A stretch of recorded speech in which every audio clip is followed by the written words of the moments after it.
എൻ്റെ പ്രിയ ദൈവമക്കളെ, ഇന്ന് നമുക്ക് എഫേസ്യർ 6:10 എന്തു പറയുന്നുവെന്ന് ശ്രവിക്കാം.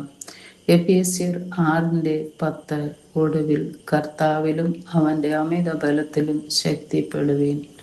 ദൈവത്തിൻ്റെ ആയുധവർഗത്തെക്കുറിച്ചുള്ള പൗലോസിൻ്റെ പഠിപ്പിക്കലിൻ്റെ തുടക്കമാണ് ഈ വാക്യം. അപ്പോസ്തലനായ പൗലോസ് എഫേസോസിലെ വിശ്വാസികൾക്ക് എഴുതുകയാണ്. ഇതിനു മുമ്പ് ബന്ധങ്ങളിലും അനുസരണത്തിലും ദൈനംദിന പെരുമാറ്റത്തിലും നാം എങ്ങനെ ജീവിക്കണമെന്ന് അദ്ദേഹം വിശദീകരിക്കുന്നു. ഇവിടെ അദ്ദേഹം ആത്മീയ യുദ്ധത്തിലേക്ക് മാറുന്നു. അദൃശ്യമായ യുദ്ധങ്ങൾക്ക് വിശ്വാസികളെ ഒരുക്കുന്നു.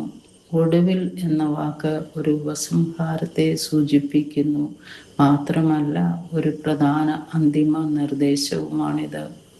പൗലോസ് അടിസ്ഥാനപരമായി പറയുന്നത്, ഞാൻ നിങ്ങളെ പഠിപ്പിച്ച എല്ലാത്തിനും ശേഷം നിങ്ങളുടെ സ്വന്തം ശക്തിയിലല്ല, ദൈവത്തിൻ്റെ ശക്തിയിലൂടെ നിങ്ങൾ എങ്ങനെ ഉറച്ചു നിൽക്കുന്നു എന്നതാണ്. ഈ വാക്യം മനുഷ്യ കഴിവിലല്ല, ദൈവത്തിൻ്റെ ശക്തിയിലുള്ള ആശ്രയത്വത്തെ ഊന്നി പറയുന്നു. ശക്തരായിരിക്കുക, ഇത് സ്വയം ശക്തിയല്ല. അതിനർത്ഥം ശക്തി സ്വീകരിക്കുക എന്നാണ്. കർത്താവിൽ ദൈവവുമായുള്ള ബന്ധത്തിലൂടെയാണ് ശക്തി വരുന്നത്.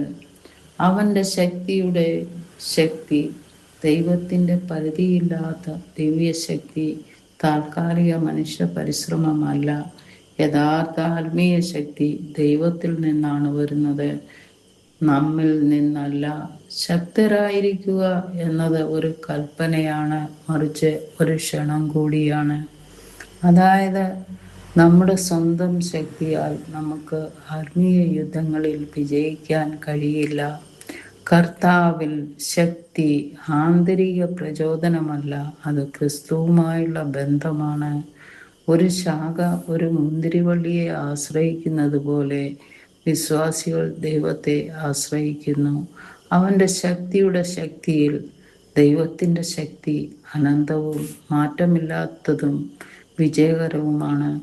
യേശുവിനെ മരിച്ചവരിൽ നിന്ന് ഉയർപ്പിച്ച അതേ ശക്തിയാണിത്. നമ്മിൽ തന്നെ ആശ്രയിക്കുന്നത് നിർത്തണം. ദൈവത്തിൽ ശക്തി കെട്ടിപ്പടുക്കണം.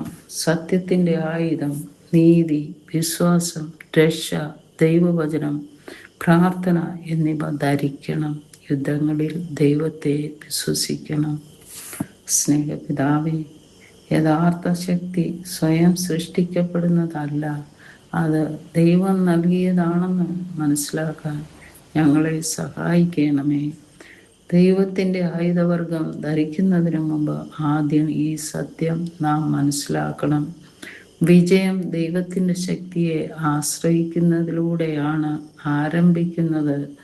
അവനോടൊപ്പം ഉറച്ചു നിൽക്കാൻ ഞങ്ങളെ അനുഗ്രഹിക്കണമേ.